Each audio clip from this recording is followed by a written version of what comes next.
The hum began as a whisper, low and reverent, before rising into something almost sentient. Deep within a hidden Malibu laboratory, Tony Stark stood before a shimmering ring of blue light, his palms open, his breath steady. The quantum gateway pulsed like the heartbeat of a sleeping god. He had rebuilt the arc reactor for this single purpose, refining its frequency until reality itself trembled at its touch. He believed he was chasing knowledge. In truth, he was chasing something older and hungrier than knowledge had ever been. The gateway flared. A crimson ripple bled through the blue, and every safety protocol screamed at once. Tony called for the armor, and it came to him in liquid segments, wrapping around his body like a living memory. Then the world folded.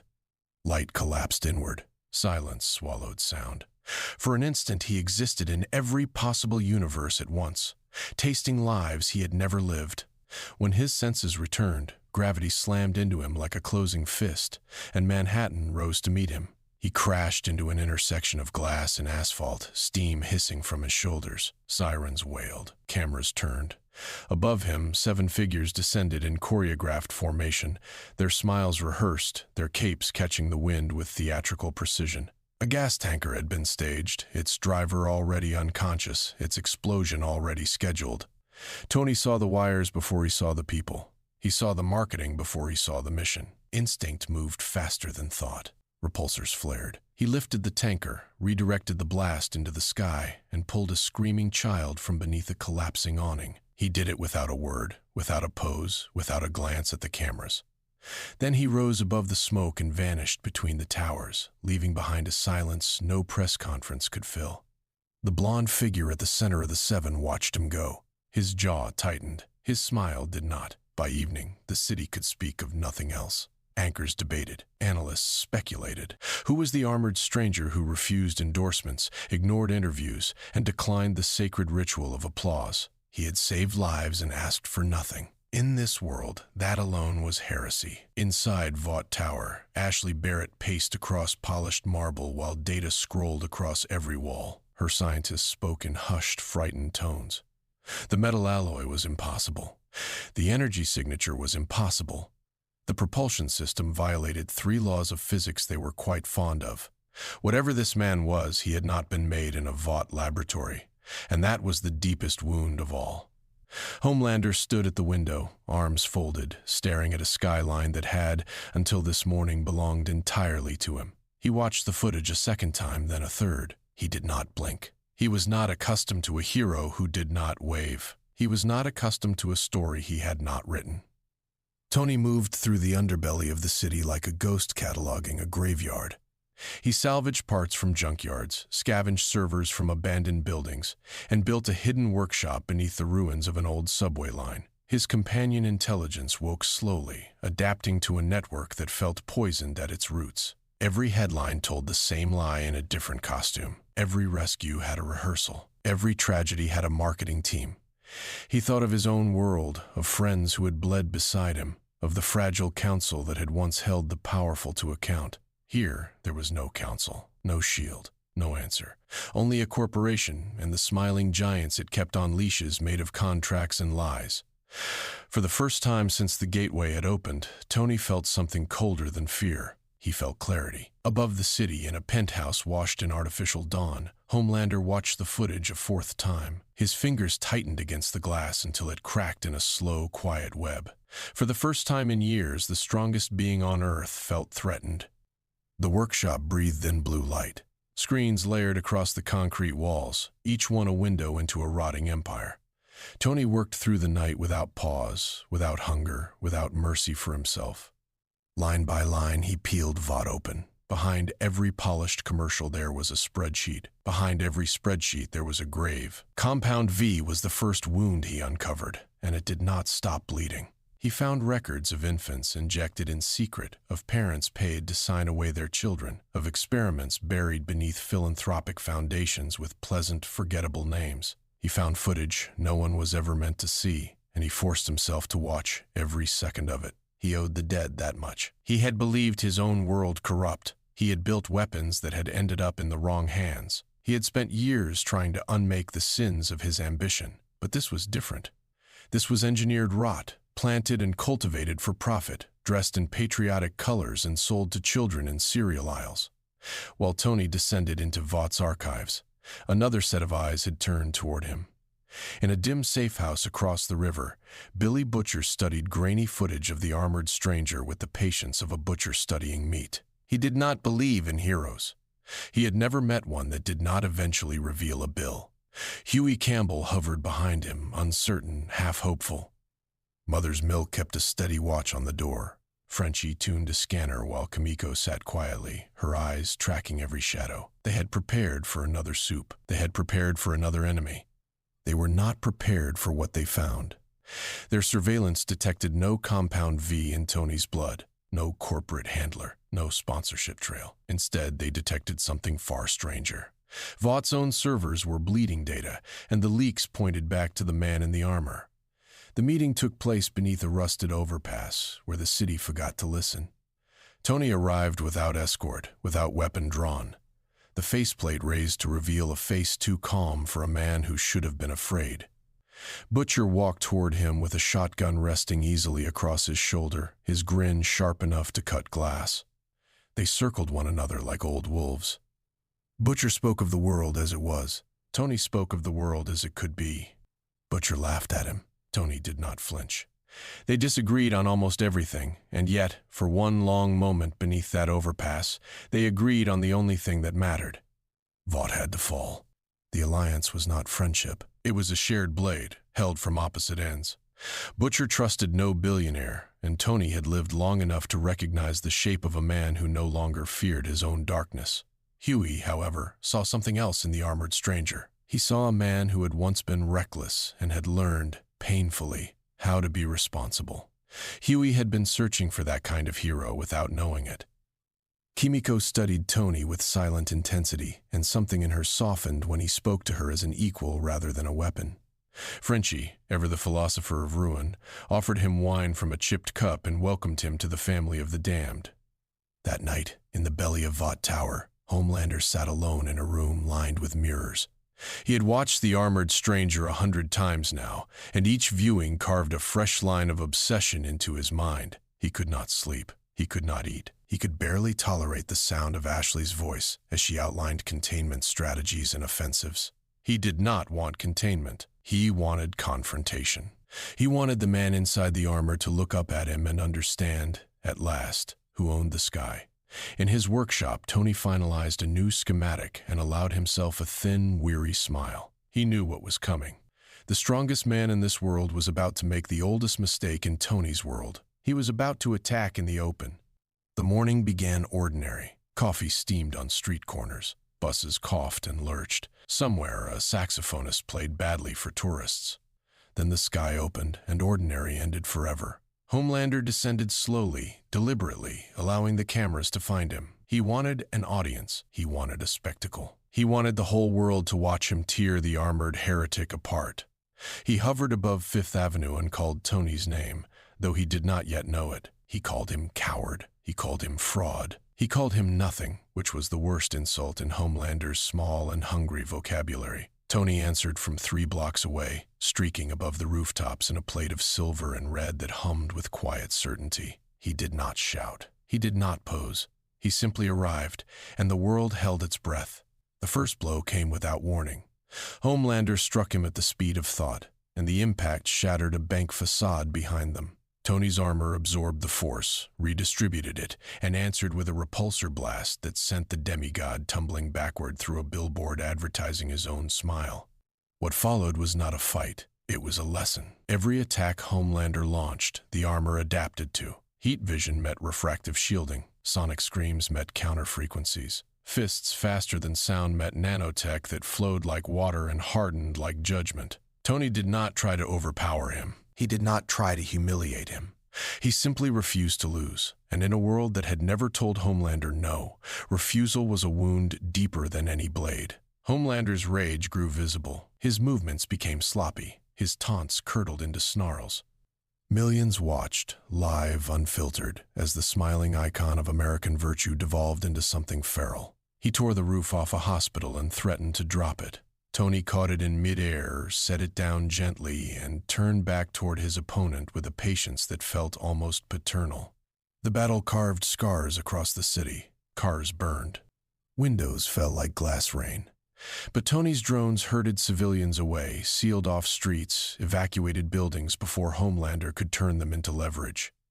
Every choice Tony made spoke louder than his repulsors. He was fighting for the people. Homelander was fighting for the cameras. At the height of the duel, Tony launched a pulse that briefly disoriented Homelander's senses.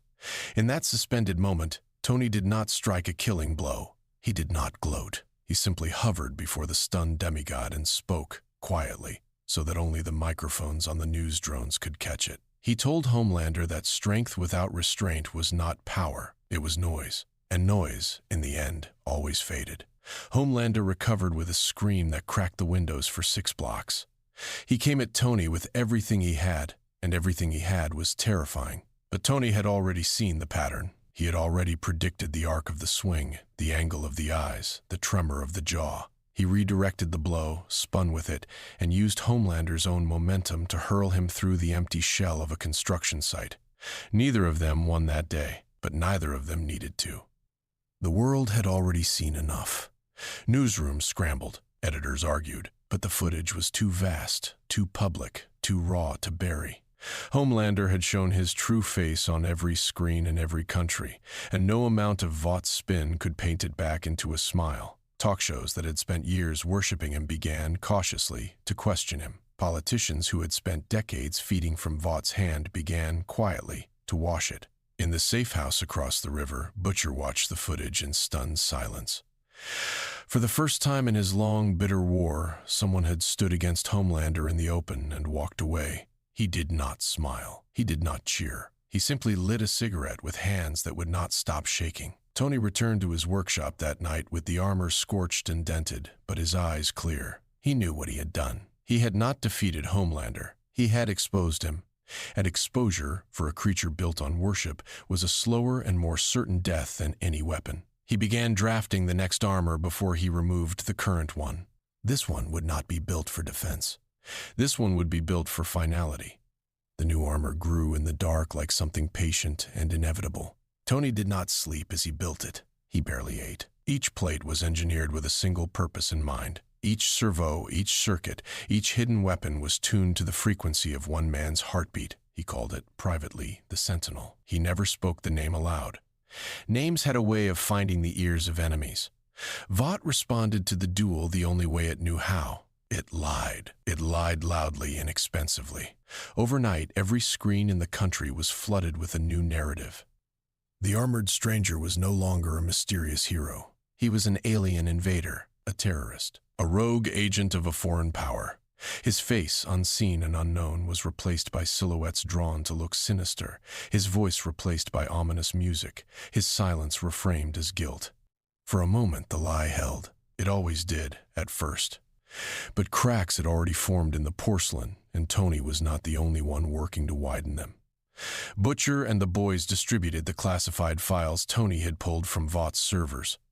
They released them not in one great flood, which would have been drowned in denials, but in careful surgical waves. A memo here, a recording there, a list of names, a list of graves. The world began to read. A train came for Tony first. He tore through the streets in a blur of red lightning, expecting an easy kill. Tony's traps caught him mid-stride. A pulse field slowed him to a crawl, and a soft cocoon of energy held him still while Tony spoke to him without malice. He offered A-Train no violence. He offered him only a mirror and a chance to be something other than what Vought had made him. The speedster left that night with more silence in his heart than he had carried in years. Black. Noir came next, silent as grief. Tony fought him across rooftops and through cathedrals of glass. The battle was long and beautiful and terrible, but Tony ended it without a killing stroke. He disabled the assassin's weapons, sealed his suit, and left him bound for the authorities to find. He had killed no one. He would kill no one. That was the line he had drawn, and it was the line that separated him from every soup Vought had ever manufactured. The deep tried to ambush him at the harbor. Tony dropped him gently back into the water with a device that jammed his aquatic frequencies and a note taped to his forehead suggesting therapy. The internet, for once, laughed with something like joy. Firecracker came last, wild-eyed and screaming, wrapped in slogans and hate. Tony subdued her without cruelty, and when the cameras arrived, he made certain they filmed not her defeat, but her words, her rants, her venom. He let the world hear what she had been selling all along, and the world, at last, began to turn its face away. While the seven crumbled one member at a time, the leaked files spread like fire through dry grass. Parents recognized the names of children lost to Vought programs. Journalists, long silenced by legal threats, found their voices again. Protests rose in cities that had not protested in decades. Statues of Vought heroes were pulled down in the night, their bronze faces dragged through streets that had once cheered them. Homelander watched it all from his tower and felt, for the first time in his life, the cold breath of consequence. Tony did not celebrate. He knew what a cornered predator did when it realized the cage was closing. He knew that Homelander, stripped of applause, would not retreat into shame. He would reach instead for something worse. He would reach for terror. In his workshop, Tony completed the Sentinel and stood before it in silence. The armor caught the blue light and held it like a promise. He rested one hand against its chest plate and closed his eyes. He was not building a weapon. He was building an answer. Somewhere above the city, a red cape stirred in the wind, and the sky began to darken. Homelander did not fall gracefully.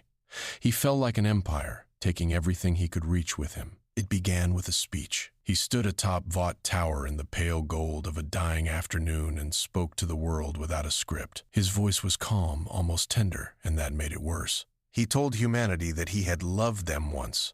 He told them he had tried. He told them that he was done pretending to be their servant, and that from this day forward, they would learn what it meant to be ruled by a god who had grown tired of restraint. Then the fires began. Cities that had once cheered him now burned beneath him. He tore through military bases with the casual disgust of a man kicking anthills. Fighter jets fell like autumn leaves. Governments called emergency sessions and found, one by one, that there was no strategy in any manual for a creature that could not be reasoned with and could not be killed. The seven splintered. Some members, drunk on Homelander's fury, followed him into open massacre. Others fled into hiding, terrified of the storm they had helped create.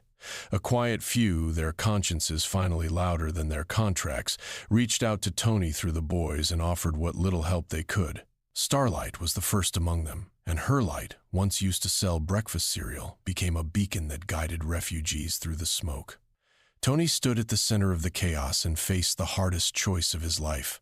He knew how to end this. He had ended things before. He could build a weapon that would burn Homelander from the sky and salt the earth beneath him. He could build a weapon that would end every super on the planet in a single breath. He had the schematics. He had the resources. He had the rage, but he also had memory. He remembered a cave in Afghanistan and the man he had been when he crawled out of it. He remembered a snap of fingers that had unmade half the universe and the terrible arithmetic of saving the world by unmaking it.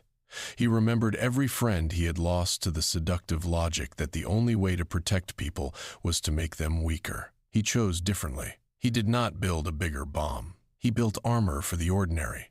He designed lightweight defensive suits that any soldier could wear, any civilian could carry, any parent could use to shield a child. He distributed shield generators to hospitals and schools. He gave the boys drones that could disrupt soup abilities without harming the bystanders around them. He gave the world not a weapon but a wall, and behind that wall, humanity began to remember that it had once, long ago, known how to stand. Butcher argued with him bitterly. Butcher wanted a killing blow. Butcher wanted a body. Tony listened to every word and did not raise his voice.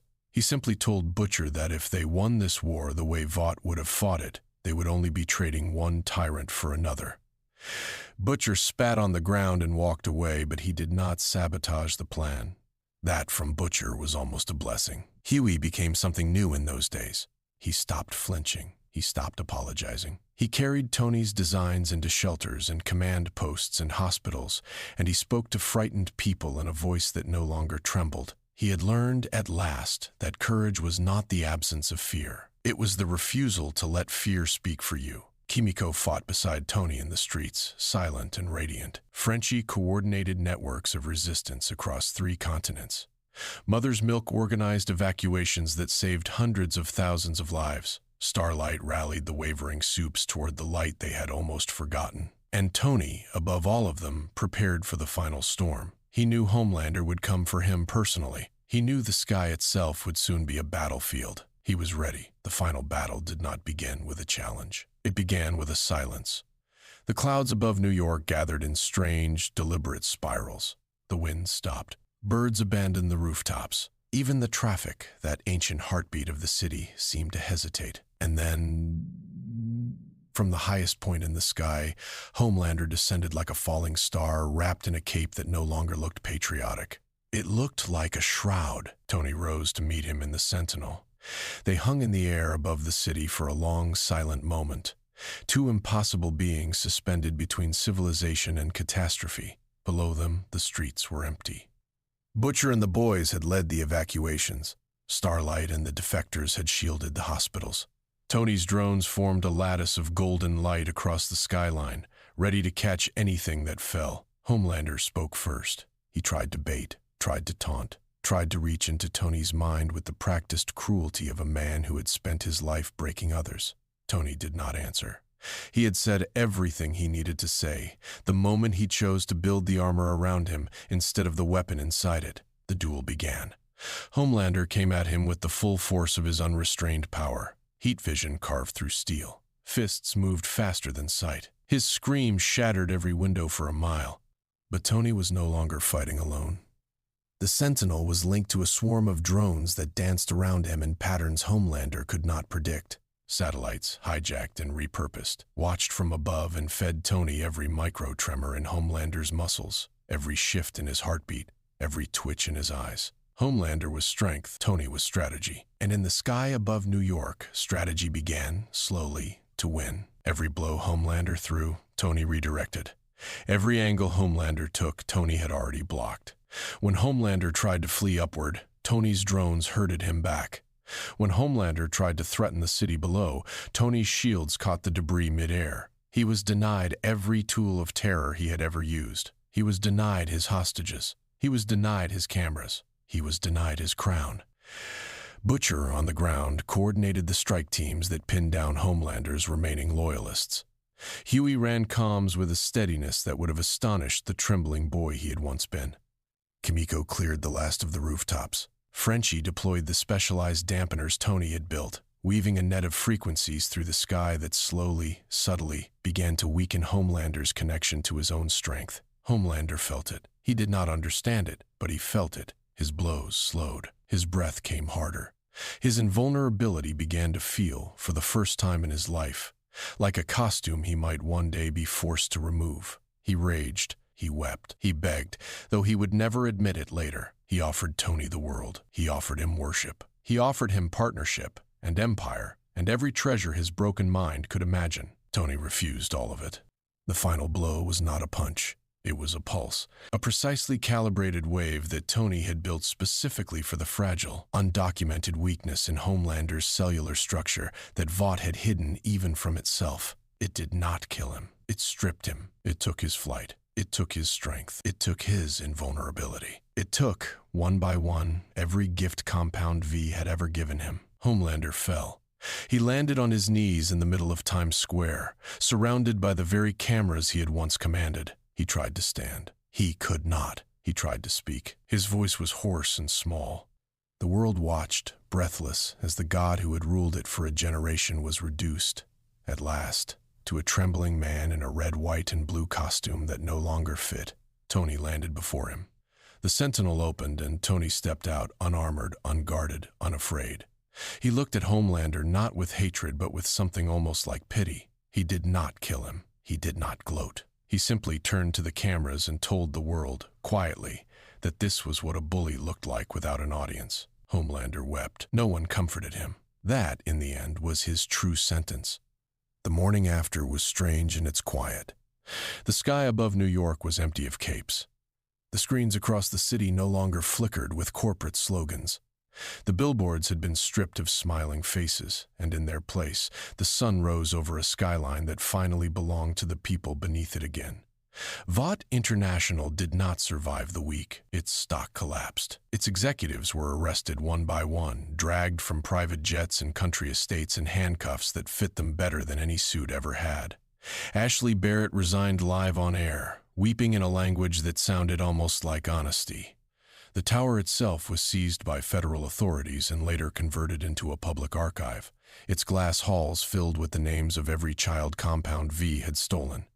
Compound V programs were dismantled across the world. The formulas were destroyed, the laboratories sealed, the surviving test subjects offered protection, therapy, and for the first time, choice. The Seven ceased to exist as an institution. Some of its former members faced trial. Some vanished into quiet lives. A few, the ones who had chosen light in the final hours, were allowed to begin again under new names and new purposes.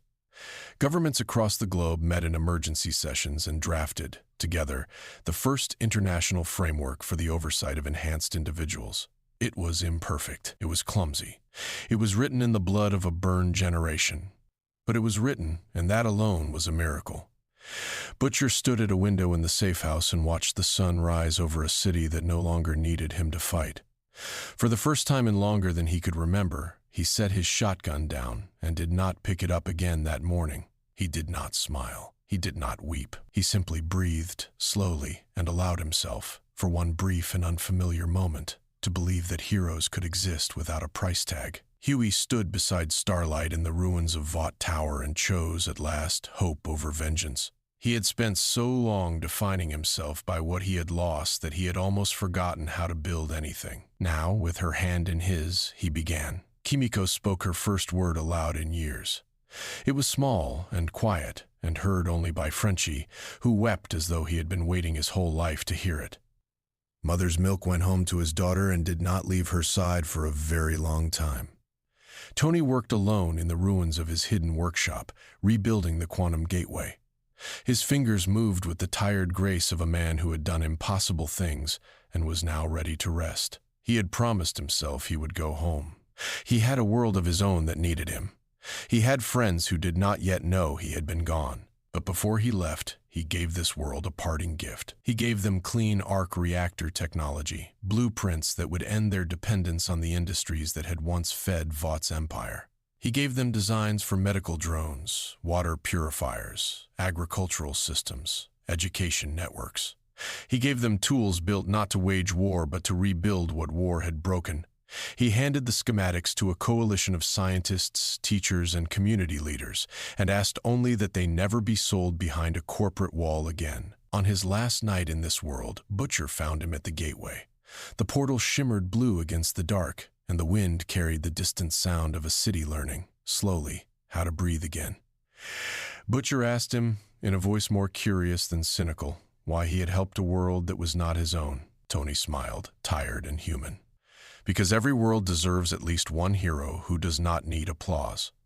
He stepped into the light, and the gateway closed behind him. Some heroes inspire through impossible strength. Others inspire through impossible choices. In a world where heroes had become celebrities and power had corrupted justice, Iron Man proved that true greatness is not measured by what you can build, but by the future you leave behind.